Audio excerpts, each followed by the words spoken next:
esto. Lo primero que vamos a ver es aprendizaje y memoria. Pues pasamos a pensamiento y lenguaje como tal. Y pues, por último es motivación. Dayana Romero de... no, que me quedé. Y ahí por último vemos motivación. Ah, hay una clase que les hice, no sé si les guste, pero les hice una clase de técnicas de estudio, que es de memoria. Les voy a dar después todavía, no sé en cuál todavía les voy a dar. Pero bueno, esa clase es aparte, es una extra mía que les hice. Sigamos. A ver, primero aquí vamos a ver aprendizaje y memoria como tal. Como objetivos, lo que se quiere principalmente es facilitar la comprensión de ustedes y la aplicación de estos conceptos fundamentales relacionados con lo que es el aprendizaje y la memoria en el campo de psicología general. Básico, es lo básico. ¿Cómo se va a lograr este objetivo general? Con los siguientes objetivos específicos, que son profundizar en los mecanismos neurobiológicos que subyacen en el aprendizaje o las bases conductuales, por ejemplo, del aprendizaje, de la memoria, de la atención, del lenguaje y demás. Vamos también a analizar las principales teorías y modelos psicológicos que explican el aprendizaje y la memoria y que destacan la diferencia de cada enfoque, porque existen enfoques conductuales, cognitivos, constructivistas, cada uno de ellos con postulados sumamente diferentes sobre un mismo tema. Y por último, vamos a promover la aplicación práctica de estos conceptos que vamos a aprender aquí en clase en situaciones del mundo real. Conceptos previos que deben saber. El aprendizaje es un proceso psicológico mediante el cual nosotros como seres humanos adquirimos conocimientos, habilidades, actitudes o comprensión a través de la experiencia, el estudio o la enseñanza. El aprendizaje es un proceso en el que se caracteriza porque implica cambios relativamente, podría decirse, permanentes en el comportamiento, en la capacidad mental. Y estos cambios, de algún modo, van a depender de la adquisición de nueva información o de las prácticas o habilidades que tenga el ser humano en sí. Concepto previo. Pregunta para ustedes. ¿El aprendizaje es de estudiar en la escuela? Es la pregunta que les tengo. ¿Quién quiere responder? O sea, yo les hago esta pregunta. ¿Consideran que el aprendizaje es de estudiar en la escuela? Que eso es aprender. Cualquiera puede responder.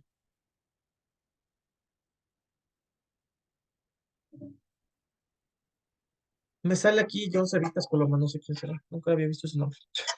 Perdón, dicen, soy Santiago Zambrano, ya le cambio el nombre. Yo quería participar. Para mí Diga. el aprendizaje es lo que se aprende en las vivencias, no solamente en la escuelita, sino que también se puede aprender de lo que vivimos, de lo que vemos, de lo que escuchamos y del cómo vivimos. Sí, sí, sí, gracias, Santiago. ¿Alguien más que desea participar? Yo creo que también es una manera de, por ejemplo, leemos un libro y ese libro nos da una enseñanza. Entonces, de una u otra manera estamos aprendiendo nuevas formas de aprendizaje y sobre todo palabras que nos pueden ayudar en nuestro vocabulario. Entonces, eso también sería una manera de aprendizaje. Gracias, Emilio. Perdón, me voy a mover porque siento que se me ve oscuro. Y es porque estoy con la luz. Esperemos no se me... Ay, bueno, ay, es que...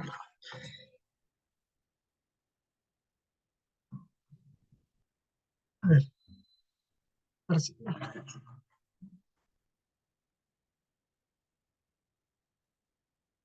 No.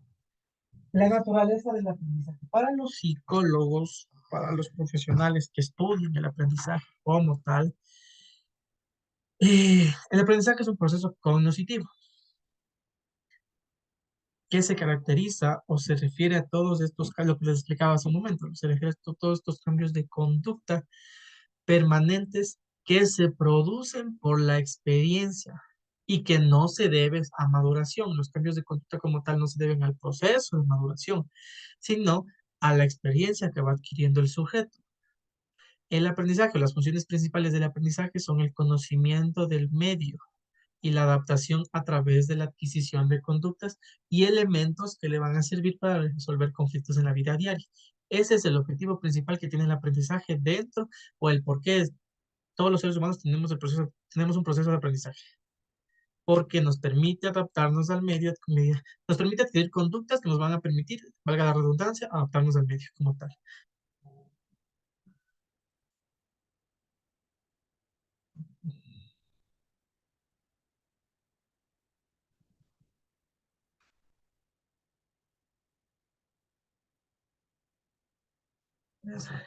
Ya.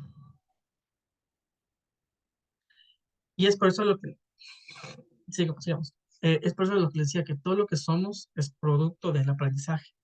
O sea, la forma en que comemos, lo que pensamos, el lenguaje que tenemos, incluso la agresividad, todas esas son conductas aprendidas que hemos adquirido por medio del aprendizaje.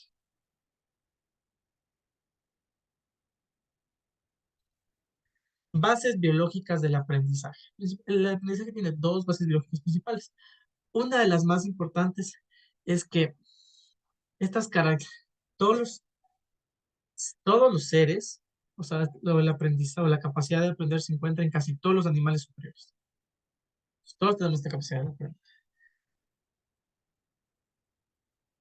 Y ahora es lo que les pregunto. ¿Qué consideran ustedes que es aprender?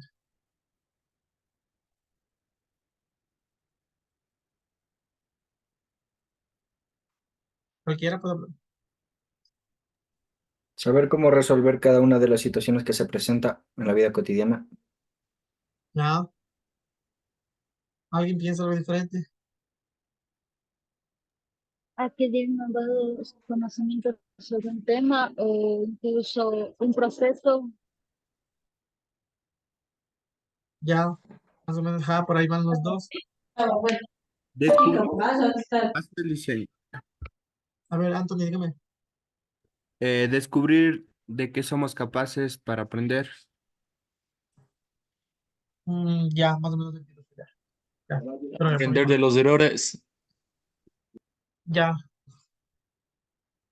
ya sí, sí, tienen la Conocimiento noción de de algo por medio del estudio o de la experiencia. también, gracias, Sonia, sí. Entonces, aprender es principalmente, o se refiere a las modificaciones de respuesta que nosotros producimos como resultado de la experiencia.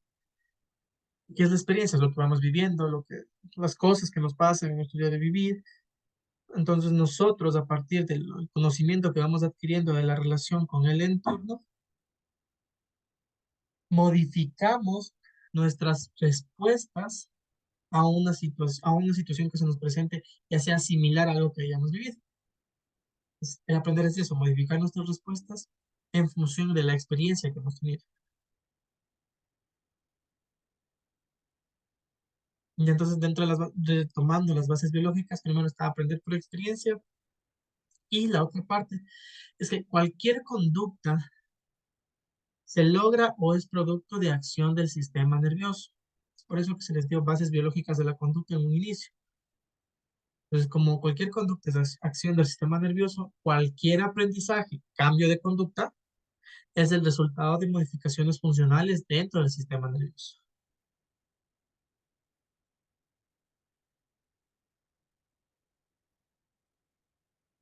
Existen tipos de aprendizaje. Está el condicionamiento clásico, el condicionamiento operante, aprendizaje por insight, el aprendizaje social y demás. Esta pregunta también es súper chévere que les quería hacer. ¿Alguno de ustedes tiene idea o noción de cómo se establecen los miedos? ¿Cómo una persona llega a tener miedo a alguna cosa, a alguna situación, a alguna A persona? través de traumas, situaciones difíciles que les ha tocado presentar, digo, vivir. También a través de Lo experiencias aprenden, o a través de información de otras personas. Ya, lo Santiago. aprenden, dice. Lo aprenden viendo el comportamiento de sus adultos, por decirle sus papás, sus tíos. Un miedo Ya, aprendido. experiencias de otros. Yo creo Ya, que a veces también eso se produce por nuestra imaginación o porque nuestra mente maquina cosas de acuerdo a una situación. ya. Vamos a hablar primero de un tipo de aprendizaje que es de la corriente del conductismo, que esa es una de las razones de las por qué se empezó dándoles también las corrientes o escuelas pedagógicas en la unidad uno y 2. En, y ahí se hablaba en el conductismo, en la corriente conductista, existe el condicionamiento clásico. El condicionamiento clásico es una corriente psicológica propuesta por Iván Pavlov. Él es Iván Pavlov, que está aquí, este señor de aquí. Iván Pavlov estaba interesado en investigar cómo se llevaban a cabo procesos fisiológicos durante la digestión del ser humano. Pero él fue en busca de bronce y encontró oro, digo yo siempre. Porque, Gregory, dígame. Profe, él no era el que le puso a un niño una rata para ver si le daba miedo y luego, y no le daba miedo, ¿no? Y después como que le hizo como un tipo de ruido después de que la rata, de que tenía en las manos a la rata y desde ahí le comenzó a tener miedo, algo así creo que era. ¿O no era él? No, el niño se llamaba el pequeño Albert. Él es de igual, de la corriente del conductismo, pero él es de aprendizaje vicario, si no estoy mal. Aprendizaje vicario o moldeamiento. Perdón, aprendizaje social.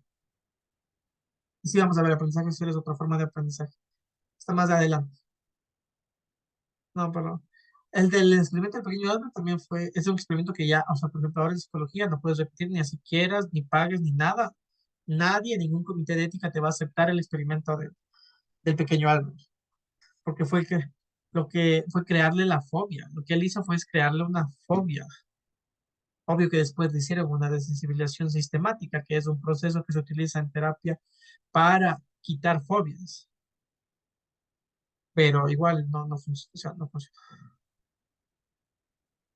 Ok, ¿cómo llegó a encontrar Iván Pavlov el condicionamiento clásico si él en un inicio estaba estudiando los procesos fisiológicos de la digestión? Llegó a la conclusión, o sea, no lo llamó condicionamiento clásico en ese momento, porque primero realizó un estudio en donde él es el perro que salivaba. Entonces, sujetaba a un perro con un arnés y le introducía una cánula directa en las glándulas salivares para ver o por qué hacía esto, porque él quería observar la cantidad de secreción de saliva que había cuando el perro comía y cuando no comía, y cómo esta cantidad de secreción de saliva cambiaba la densidad cuando se le introducía alimento. En sí midió la cantidad de saliva que tenía el perro con alimento y con sin alimento. En un inicio, el perro salivaba cuando tenía la comida en su boca. Sin embargo, ya en sesiones posteriores, Pavlov se dio cuenta que el perro empezaba a salivar el, solo con el simple hecho de escuchar los pasos de su ayudante, porque eso lo hacía como un ayudante. Pues el perro ya escuchaba los pasos del ayudante y ya comenzaba a salivar. Gracias a esto es que él propuso la investigación del reflejo condicionado, que así se llamaba en un inicio, reflejo condicionado. Es por eso que digo que él fue buscando eh, bronce y encontró oro. Fue por una cosa y encontró. Su investigación del reflejo condicionado se caracterizaba o se basó en ciertos conceptos, teniendo en cuenta que, por ejemplo, para él, una conducta refleja es una conducta que es innata, que está presente en todos los organismos. Por ejemplo, todos salivamos. Entonces, él denomina reflejo a la conducta que todos los organismos tenemos.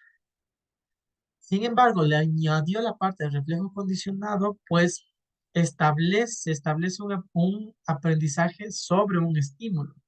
Es decir, el estímulo es el que provoca una respuesta ya conocida, o el reflejo.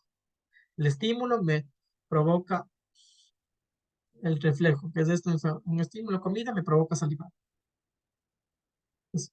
Y ahí es cuando él realiza el experimento Campana-Perry, que es el famosísimo por el que se le conoce a Iván Pavlov. Y aquí se hizo aquí está el gráfico de cómo funcionaba el experimento campana-perro, y es este. Él tenía al perro acá con el arnés, él estaba acá. El perro con el simple hecho de ver la comida ya comenzaba a salivar. Y él más o menos iba viendo cuánta densidad de saliva iba teniendo y demás. Entonces él se daba cuenta que cuando él tocaba la campana, él enseguida, o sea, el proceso de condicionamiento es un proceso que lleva tiempo, que no es fácil, y, pero tampoco es imposible. Entonces lo que Pablo hacía es que tenía él la campana, que era en este caso el estímulo que él quería con la comida, y le daba, o sea, acercaba la comida, tocaba la campana y enseguida acercaba la comida. Y eso lo fue haciendo muchas veces hasta que el perro aprendió que pues, él tocaba la campana y aunque no acercara la comida, el perro ya comenzaba a salivar porque él aprendió que cuando te tocan la campana me van a dar de comer. Y el condicionamiento clásico es algo que utilizan para entrenar a los mascotas. Condicionamiento clásico y condicionamiento operante. Dentro del condicionamiento clásico aparecen dos conceptos, que es lo incondicionado y lo condicionado. Lo incondicionado es lo que no tiene una condición para producirse. Lo condicionado es que tiene una condición para producirse. Por ejemplo, un estímulo incondicionado que no tiene condición para producirse es la comida. Por ejemplo, el estímulo incondicionado sería la comida, no tiene una condición para producirse. Y ese estímulo me produce una respuesta incondicionada, que no hay condición para que se produzca. Por ejemplo, la respuesta incondicionada es la salivación. Esta es una relación no aprendida, o sea, no se aprendió, eso tenemos todos los organismos. Sin embargo, existe el estímulo condicionado y las respuestas. La respuesta condicionada. Un estímulo condicionado es que tiene condición para producirse es la campana. Yo le introduzco, ok, entonces tú vas a salivar con la condición de que yo te toque la campana y comiences a salivar. Pues el estímulo condicionado sería en este caso, en el caso de Pablo, la campana. Este estímulo condicionado me produce una relación aprendida, que es una respuesta condicionada, que es la salivación. Entonces yo condicioné para que con mi campana toque la campana para que esta perro salive. Pero para que todo pase todo este proceso, hay que tener en cuenta que puede darse una respuesta cualquiera. En un inicio el perro no va a saber, pues puede hacer cualquier otra cosa antes que salivar. Es por eso que siempre se mete dentro del estímulo, dentro de los estímulos condicionado y condicionado también se mete el estímulo incondicionado, que es la comida. Entonces él metía la comida, tocaba la campana, metía la comida, tocaba la campana, metía la comida. El perro después con el tiempo, después de unas 5, 6, 7 sesiones, ya sabía que aunque no le metan la comida, pero tocaba la campana, ya empezaba a salir. Ay, hijo de madre, me costó poner esta imagen. Eso le quería preguntar, ¿cómo creen que se origina una fobia? Ay, no sé, dicen, yo les tengo terror. Ahorita me hizo así, yo les tengo terrores pocos, pavor a las serpientes y a los sapos, pero creo que es en base a lo que el compañero decía de una experiencia vivida. Yo viví en Caluma cuando todo el tiempo de la escuela, del colegio, y ¿Ya? atrás de mi casa había un terreno, y o sea, lo típico, ¿no? En la costa, abajo era la cocina y para subir a los cuartos tenías que salir de la cocina y salías por el patio y la escalera y a los cuartos. Entonces en la mañana era levantarse al cuarto para las 6 a desayunar. Entonces yo entro, o sea, cojo la llave para abrir la puerta y había un tacho de basura al lado de la puerta. Y cuando yo me paré, yo solo sentí el así, la cabeza de la serpiente. Yo no sé cómo abrí la puerta y a la entrada había una mesa de madera, me subí a la mesa y la serpiente se seguía envolviendo en las patas de la mesa y me seguía. Y yo Ay, no, gritaba no. y gritaba y gritaba y no me escuchaba nadie porque estaban en el otro piso. Entonces de esa mesa salté a otra mesa y la serpiente igual seguía así, se enrollaba y seguía. Y no me van a creer, pero de la una mesa a la otra haciendo una distancia y la serpiente se hizo así como un alambre y se pasó Claro, a se la hacen así mesa. como churro, se van subiendo. Y yo dije, aquí ya me mordió, o sea, ya que más, y alguien ha escuchado, y entonces con una pala van y le dan o sea, con la pala en la cabeza, y ahí igual el cuerpo se seguía moviendo así, y yo solamente verles así en un dibujo, o peor verles así, no, yo me muero, y ahorita me hizo, ya está sudando. No, no entiendo. Les tengo terror, Entró Liz. y ¿dónde estaba la serpiente? ¿Saltó del tacho de basura? Sí, había estado atrás del tacho de la basura. Entonces, al sentir la bulla, no sé, y se levanta, pero sí se levanta así con la cabeza, así la boca así abierta. Hijo de madre. Entonces, yo les tengo terror. Ay, no. No, a mí sí o sea, yo no, una vez les vi así les he visto en vivo y en directo, pero no es que tengo esa fobia de que incluso me puede dar un ataque de ansiedad, no. Pero, incluso me encanta ver las películas de, no sé si han visto Anaconda 1 o 2, así, No, yo sí no logré duermo ver, una yo logré semana. ver, pero porque sabía que estaban ahí. Pero con el tiempo, yo por ejemplo, yo veo esta foto y a mí sí me hace, o sea, Ujú. sí siento, porque yo también, o sea, no les tengo fobia, pero sí un recelo especial a la serpiente. A mí se me da miedo, me da miedo. Más que Ay, porque una no. rata lo puedo ver aquí tranquilamente. Yo tenía un compañero en la universidad que él tenía una fobia grande a las ratas, muy fuerte, que, que me acuerdo de risa, que él literalmente, por ejemplo, no podía poner, no puede, o sea, él no puede ver una foto de una rata aquí, no puede, no puede. Y eso pasa cuando una persona tiene una fobia. Y eso es lo que se utiliza y se trabaja en desensibilización sistemática que va paso por paso. Si tú vas primero, por ejemplo, hay personas que incluso no pueden ni escuchar hablar de, por ejemplo, de ratas o serpientes porque tienen fobia de esto o fobia a las alturas. Y todas las fobias tienen nombre, por agorafobia, claustrofobia, todas esas. Miedo a las inyecciones, a la sangre. Incluso hay personas que tienen una fobia tan fuerte que conversar con ellos de eso les causa malestar. Entonces, en desensibilización sistemática, tú vas poco a poco haciendo el checklist, ok, ¿no podemos hacer esto? Ya, vamos a hacer hasta que el último paso es como que presentarle directamente con el estímulo fóbico. Y si la persona ya, o sea, puede hacerlo, es porque superó la fobia. Por eso les quería preguntar cómo creen que se originó la fobia, que en este caso Verónica se lo originó por la experiencia que tuvo. No sé si soy el único que se me escucha bajito. Los demás también me escuchan bajito. Sí, Liz, Se escucha bien bajito, Liz. se escucha bajito. Qué raro. Ahí, Ahí sí. ya está el micrófono, todo el volumen de mi micrófono. Listo. Micrófono.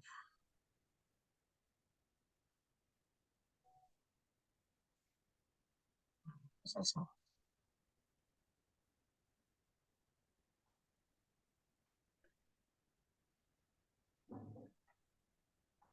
Ahí, yo creo que ahí. Escucho mejor ahí. Ya. Sí. Entonces habían estos estímulos fóbicos.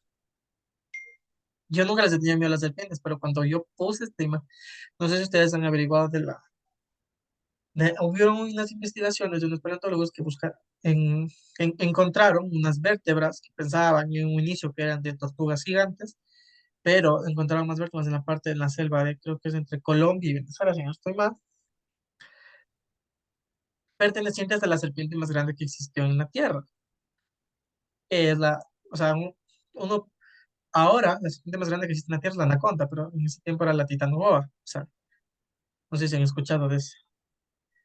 Entonces, desde ahí, a partir de lo que yo me puse a investigar y a buscar y a ver, porque ellos hacían comparaciones, que es del por tamaño de un bus, y se levanta y es altísima. O sea, desde ahí es cuando yo comencé a desarrollar más o menos una fobia más a las serpientes. Con esta foto yo le veía, hijo de madre, y decía, no, no, no podía. Sigamos, que ya me estoy yendo por los ramas. A ver, estábamos en lo de las fobias. Las respuestas naturales de miedo ante estímulos que ponen en peligro nuestra supervivencia humana se asocian a ciertos objetos o situaciones por medio de condicionamiento clásico. Y así se van formando las fobias. Hay un estímulo que me produce a mí una respuesta. Cuando esta respuesta está cargada afectivamente por miedo o alguna otra emoción, no solo la voy a recordar con más facilidad, sino que aprendo esa conducta y sea por medio de mi experiencia, por lo que me pasó. Entonces, cuando a mí me vuelve a pasar algo así o cuando vea la posibilidad de que me pase algo así, por condicionamiento aprendí eso, entonces voy a generar conductas de evitación para que no volver a vivir eso. Entonces, sí, las fobias se aprenden por condicionamiento clásico. Ah, esto también es súper chévere y es un tema también muy interesante, que era del condicionamiento clásico y el masoquismo. ¿Ustedes creen que los seres humanos somos masoquistas? ¿Qué me dice? Yo pienso que sí, Liz. ¿Por qué somos Sí, masoquistas? Primero, Lisa. antes de que me responda, ¿qué es ser masoquista para usted? Bueno, para mí es que le gusta el maltrato, le Causarse gusta dolor voluntariamente. sentir Causarse dolor. dolor voluntariamente, eso sería automasoquismo. Yo creo que estar ahí. ¿Y usted cree que una persona es masoquista porque quiere? A Yo veces sí, a veces por Sí, capricho también sucede eso, por eso Liz. vuelven con la ex. más es depende, Lice, depende. Ya, más o menos, verán. En las investigaciones de Pablo, él pensaba que el condicionamiento clásico podía explicar anormalidades que en ese tiempo era como el masoquismo, que es cuando el sujeto disfruta cuando se le produce dolor. Directa o indirectamente disfruta cuando se le produce dolor. Muchos creían que este defecto era más o tenía más relación con la personalidad, con algo característico de la personalidad. Pero Pavlov usó el condicionamiento gradual. ¿En qué consiste, y esta parte me encantó, en qué consiste el condicionamiento gradual? Y la investigación que le dio este man, qué bestia, hacía por investigaciones con perros, con animales. Cuando leía así me daba pena por los perros, porque yo como ni modo, todo sirvió. Entonces, ¿en qué consistía el experimento del condicionamiento gradual? Él empezó aplicando un estímulo doloroso al perro de forma gradual, mientras lo asociaba. Y así fue aumentando la intensidad a tal punto de que, ok, el perro comía, o sea, él le aplicaba el estímulo doloroso y le introducía la comida. Y esto, el estímulo doloroso le aplicaba en una sola parte del cuerpo. Entonces, con el tiempo, el perro dejó de sentir el dolor. O sea, me van a dar de comer, entonces me preocupo por eso. Eso es lo que causó que el perro no respondió como si como si lo estuvieran lastimando. Y después, porque le introducía la comida. Después del condicionamiento, parecía el perro incluso dispuesto a que se le colocara en el aparato de entrenamiento, en la caja esa que les indiqué, y que se le produjera dolor. O sea, el perro como tal estaba dispuesto a que le causen dolor porque sabía que le iban a dar de comer. Y es lo que les decía, como él aplicaba solo en una pata, si el estímulo se le aplicaba en cualquier otra parte del cuerpo del animal, este inmediatamente ahí sí lanzaba un aullido y trataba de escapar como sea del instrumento. Pero como le aplicaba en la misma pata, el perro no sentía y él mismo quería estar ahí en el aparato de entrenamiento. Y es lo que hace una contraposición, y es algo que se utiliza bastante en psicología animal, que hacen las investigaciones con animales y estos se traspasan a las investigaciones con seres humanos. Entonces, y ahí él se dio cuenta que era notable la relación que existía entre los perros masoquistas y los seres humanos que se procuran dolor y humillación para obtener placer.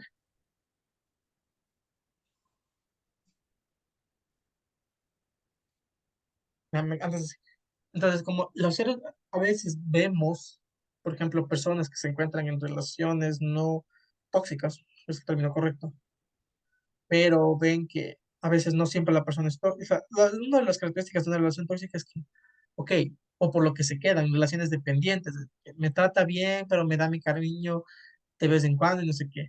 Y es lo que Pablo se dio cuenta, o sea, que a veces hay personas masoquistas que por algo de placer no les importaba que les produjeran tanto dolor, que estaban ya acostumbrados, aprendieron a que les van a dar algo positivo, aunque sufran esta vida y la otra.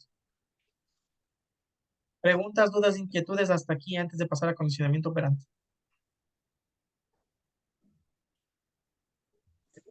Una pregunta. ¿Por qué, según este estudio de este señor, se puede generar el masoquismo? O sea, es la persona que busca algo que no le dan en algo, como por ejemplo el masoquismo o como.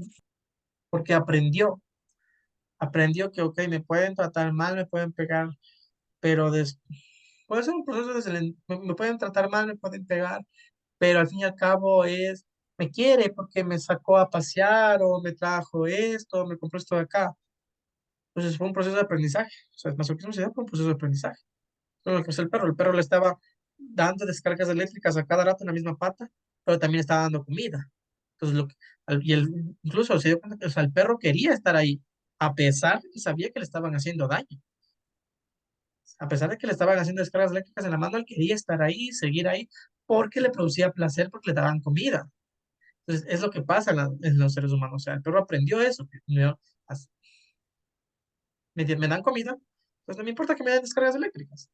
Los seres humanos es eso. O sea, en las relaciones, al menos en las relaciones tóxicas, pasa ese tipo de cosas, que me está dando cariño y es también, sin embargo, eso depende de muchos factores, por ejemplo, del estilo de crianza, de la relación o las experiencias que haya tenido en su vida esta persona.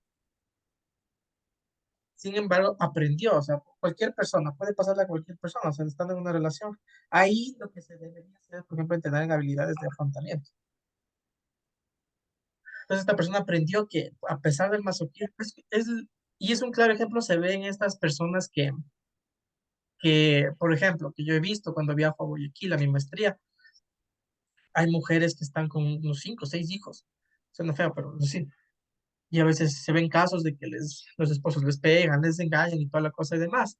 Sin embargo, cuando se les hace se entrevista con estas mujeres que sufren, que están en una situación de violencia, uno se da cuenta que es como que, o sea, las respuestas que dan es, ok, me pega, me maltrata y todo, pero les lleva a mis hijos les compra los uniformes, a mí me lleva a pasear, a veces los domingos al San Marino, al Mall del Sol, no recuerdo cuándo más veces. Entonces, a ella no le importaba que le producieran dolor y humillación con tal de obtener placer, o sea, que le lleven los hijos, de que ella les saque a pasear y así. Entonces ahí se evidencia esta parte. No todos los casos son los mismos. Por eso digo, siempre se estudian las diferencias individuales de cada uno, porque a veces depende del estilo de aprendizaje, el estilo de apego que tenga también la persona. Puede tener un apego evitativo, un apego ansioso, un inseguro, las relaciones, la experiencia y dentro de la experiencia el aprendizaje que haya tenido en relaciones pasadas. Pero incluso esto le puede pasar a personas que nunca hayan tenido una relación abusiva, pero ahora están en una relación con una persona narcisista. Y tú no cuando estás en una relación con una persona narcisista, la mayor parte de personas no se dan cuenta que están con una persona narcisista. Hasta ya después de un buen tiempo, no se dan cuenta que están en una relación con una persona narcisista. Porque incluso había también un caso de una chica que los papás le trataban súper mal.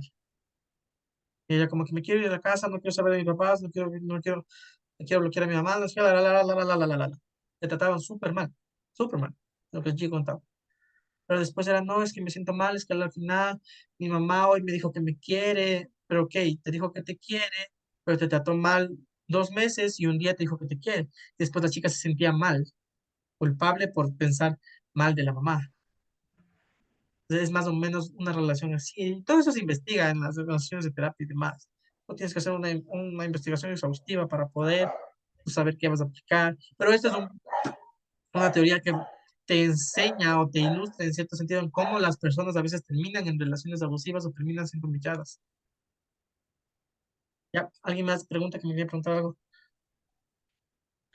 Lisa, ¿y eso de la fobia algún rato se pierde o ya no? Eso Sí, ya se queda ahí. sí puedes. O sea, si tú te haces tratar por terapia, creo que tienes que buscar ahí un psicólogo especializado en terapia cognitivo-conductual que te haga desensibilización sistemática. Con eso se tratan las fobias. No, porque me hace el primerito el tratamiento con la serpiente al No te frente. bota directo al esto. Él va viendo hasta dónde aguantas tu estilo. Por ejemplo, primero empezaría por conversar contigo, después por, qué sé yo, indicarte fotos y viendo que si es que tú ya soportas las fotos, pasaría a indicarte tal vez la textura, a mostrarte una piel, algo así, depende. Hasta que el último paso sería que te veas frente a frente con una serpiente. Y si es que tú ya pasaste eso, o sea, suena feo, pero es que con terapia cognitivo-conductual es fácil, porque vas haciendo poco a poco, vas aprendiendo poco a poco. Por eso utiliza la desensibilización sistemática, es una técnica de terapia cognitivo-conductual muy buena. Eso sí, sí se quita la fobia a algunos. Algunos tienen fobia a las alturas, por ejemplo, yo a las alturas no es que, cuando yo voy a la terraza no es que me acerco a ver. No, o sea, sí me da miedo. Pero también depende del grado en que tengas tu fobia, porque hay incluso fobias. Hay que poner una línea, o sea, tu fobia puede estar por aquí, y aquí esto es como que el grado patológico, el que está acá al extremo de acá. Entonces tu fobia, como está por aquí, tal vez no interviene en tu vida. Pero hay fobias que son tan fuertes que una persona solo con pensar se puede dar un ataque de pánico y producir ansiedad y demás. Entonces esas personas sí necesitan atención, una desensibilización o un proceso de acompañamiento. No, una vez me desmayé con ellos. No sé si has visto esas serpientes de palo que les bota y se mueve como una serpiente. Yo tenía una en la playa, me vendieron creo que cuando era chiquito. Pues Son yo así. estaba sentada así, una así, el cuello así, y ahí me había quedado desmayada ahí. Después me desperté en la cama, oliendo a trago, a toda, poniéndome la nariz así. A una tía le pasó lo mismo en carnaval en Caluma. Eso. ¿Preguntas de esta parte? ¿Alguien más?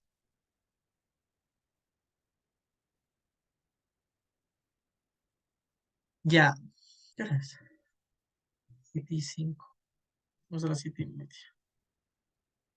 Condicionamiento operante. Ya. El condicionamiento operante es diferente al condicionamiento clásico. No es el mismo. Este fue propuesto por Thorndike. Él propuso la ley del efecto.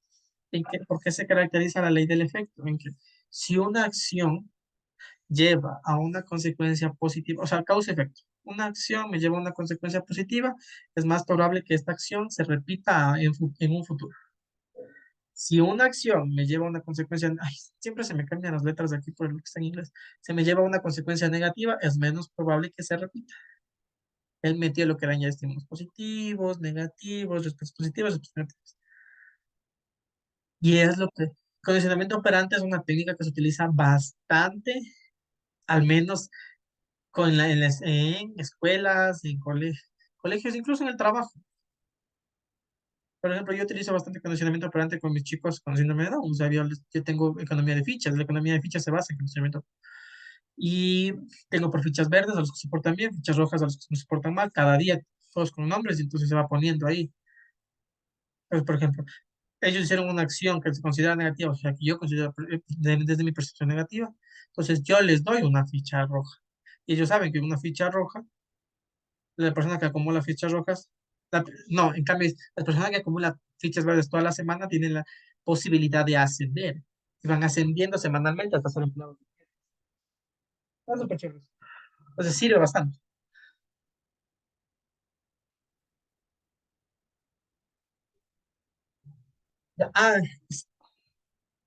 Sin embargo, también tenemos otro autor que me encanta, no le puse la foto, pero es de Skinner. Él planteó como tal la teoría de condicionamiento operante. Es un flaquito más que él estaba con palomas, él trabajó en cambio con ratas y palomas. Él creó la caja de Skinner. El experimento de él se llamaba la caja de Skinner. Esta caja, no sé si estamos acá adelante, aquí está. Pero bueno, la caja se caracterizaba porque tenía un vidrio o un lado transparente y lo que le permitía a Skinner observarle a la rata como tal. Abajo tenía una rejilla, este, en el piso, esto le permitía que los desechos caigan en una charola y también poder electrificar si necesitaba la rejilla. La caja tenía una palanquita para oprimirse. Esta palanca dispensaba pequeñas cantidades de comida. El objetivo principal de la caja de Skinner era probar que una respuesta seguida de un resultado o consecuencia es más probable que se repita a futuro. Esta es la caja de Skinner. Y está la rejilla, acá está la charola. Esta rejilla podía, es el cable que podía electrificar. La parte para ver la rata creo que era esto de aquí arriba, para poder ver. Aquí estaba la palanquita o botoncito que tenía. Entonces, cuando aplastaba uno que era, ah, le caía comida. Aplastaba uno que era, se electrocutaba. O sea, pero no es que eran descargas eléctricas para matarles, algo súper fresco. Entonces, sí. Y aquí les voy a contar el experimento. El experimento se iniciaba cuando la rata, primero se metió una rata privada de alimento. O sea, no había comido. Se le introduce en la caja una rata que no había comido. Por el extremo opuesto, donde la caja ya bueno, aquí está como la introducía en la caja por el extremo opuesto, donde se encuentra el dispositivo de la palanca, se la introducía por acá, donde estaba el dispositivo de la palanca y el comedero que es este de aquí. A ver si puedo dibujar. El profesor de neuropsicología tenía un aparato que él dibujaba acá en la mesa y aparecía aquí. Yo así, ay, no puedo dibujar. Bueno, por eso mi mouse aquí. Bueno, en el primer ensayo, la rata husmeaba por todo el lugar y ahí por inercia terminaba por oprimir el botón de la comida. De estar husmeando por ahí, pajareando por toda la caja, aplastaba el botón de la comida. Ya en un segundo ensayo, se lo colocaba otra vez en el extremo opuesto de la caja y se esperaba que realice la actividad. Se logró condicionamiento operante porque oprimió la palanca, es decir, al oprimir la palanca se está operando sobre el ambiente. Le produjo una consecuencia positiva, en este caso la comida. La consecuencia negativa era que se electrocutaba, pues si no, si aplastaba un botón que no era. Entonces la rata con el tiempo aprendió y cada que entraba ya sabía, iba, ¡pac! Oprimir. Incluso él también les hacía, no sé si les puse, no creo que les puse este video. O les hace jugar a las palomas béisbol. Eso es chistosísimo. Es increíble. O sea, entre ellos jugaban con unas pelotitas de ping pong y se pasaban y así. El condicionamiento operante también tenemos otro tipo de condicionamiento, aprendizaje por evitación, en el que el sujeto responde a un estímulo clave o señal que se presenta antes de un estímulo aversivo. El condicionamiento por evitación. Bueno, estos Salomon, Kelvin y Wade entrenaron perros. Ellos hicieron un experimento con perros para que ellos saltaran una barrera hacia un lado. O sea, tenían un cuarto oscuro. Acá estaba claro, acá está esta parte, la mitad del cuarto estaba oscuro y aquí estaba esta como barrera. Lo que ellos querían es que los perros de la parte clara saltaran a la parte oscura, para que así eviten una descarga eléctrica. Y después de, algunos podían hacerlo, o sea, de unos saltaban, y ahí también encontraron otro concepto importante dentro del conocimiento operante, que era la desesperanza aprendida, que este es de Seligman y Meyer en el año de 1975. ¿Qué hicieron estos autores para encontrar la desesperanza? Ellos, en cambio, expusieron a dos grupos de perros a descargas ocasionales. O sea, los dos recibían descargas eléctricas, cada que se les daba la gana. Habían dos grupos, el grupo control y el otro grupo que no tenía control, el grupo indefenso, les decían ellos. El grupo control tenía la oportunidad de desactivar el mecanismo eléctrico presionando un botón con la nariz. O sea, ellos sí podían. Sin embargo, el grupo experimental o indefenso, ellos no podían ejercer ningún control sobre la descarga. O sea, ellos les caía porque les caía la descarga. Así no querían. Los perros que estaban en el grupo control, o sea, los que podían evitar, aprendieron la tarea y se mantuvieron en buenas condiciones. O sea, a ellos no les caía descarga. Sin embargo, el grupo indefenso tendía solo a agacharse y aceptar la descarga. Aún después, cuando tenían la oportunidad de oprimir el botón para escapar. O sea, después les pusieron un botón para que aprendan a escapar. Pero ellos no. A pesar de que tenían el botón, solo lo que hacían es agachar el lomo y que ahí les caigan las descargas. A eso se llama desesperanza aprendida.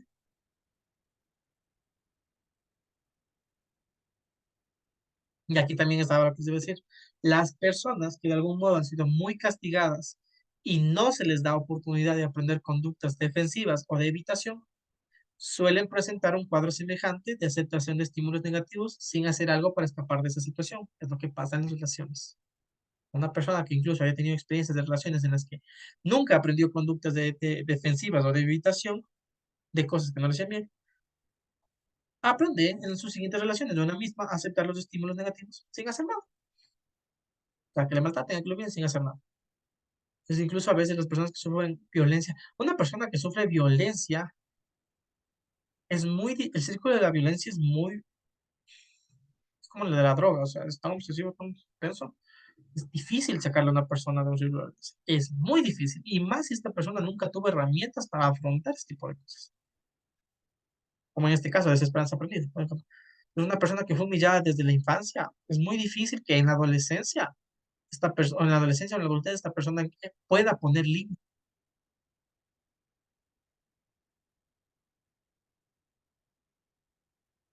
Aprendizaje cognitivo, este es otro. Cuando ahí se acaba el condicionamiento operante. Preguntas del condicionamiento operante. Eh, yo le hice, Dígame. ¿cuál es la diferencia de tener inseguridades a que tener miedo?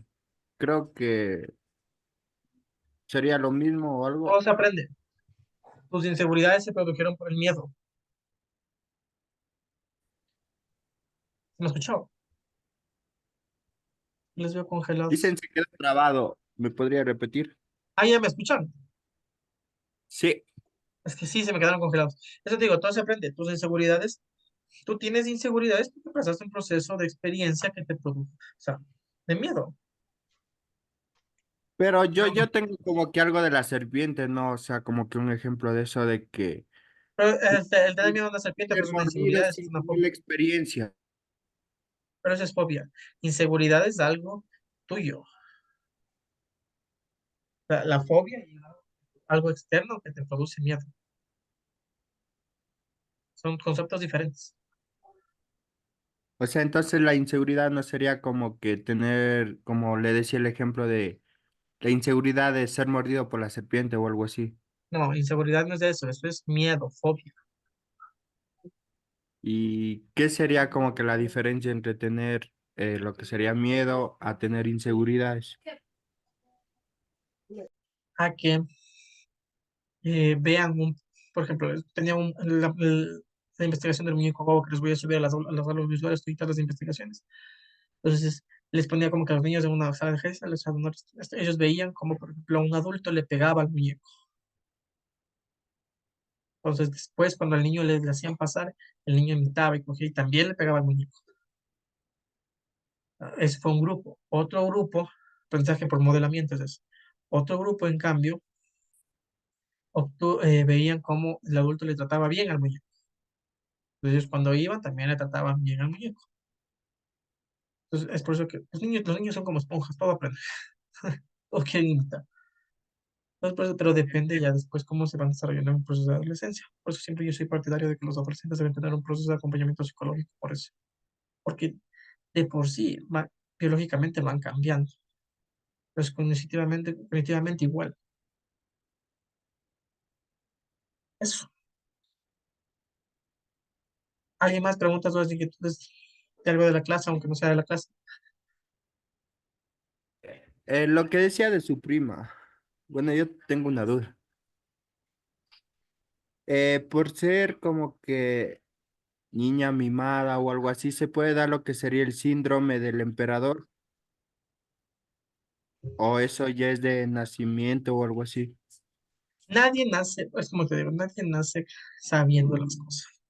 Todo aprendes. Y por eso vemos ahorita condicionamiento clásico, operante, ya vamos a ver el modelamiento, el aprendizaje social, todo aprendes. Es como, por ejemplo, en el modelamiento, tú ves tendencias de ropa en Instagram y las adolescentes tienden a querer eso, a aprender que, ok, no, es que tengo que, o las tendencias del body, no me acuerdo cómo se dice en inglés, body shame, algo así es. De que, ok, tenemos que estar así de flacas, o tenemos que estar así, porque hay, por ejemplo, las Kardashian que están así, voluntosas, y ahora ya, por ejemplo, ahora ya no están así, están flacas, entonces, depende, todo se aprende, no, tú no naces sabiendo cosas. Puedes hacer con alguna patología, sí, pero no con, pues tú aprendes las cosas. O sea, yo pensaba que este síndrome del emperador tal vez es causado como que por algo, ¿no? Pero usted dice que se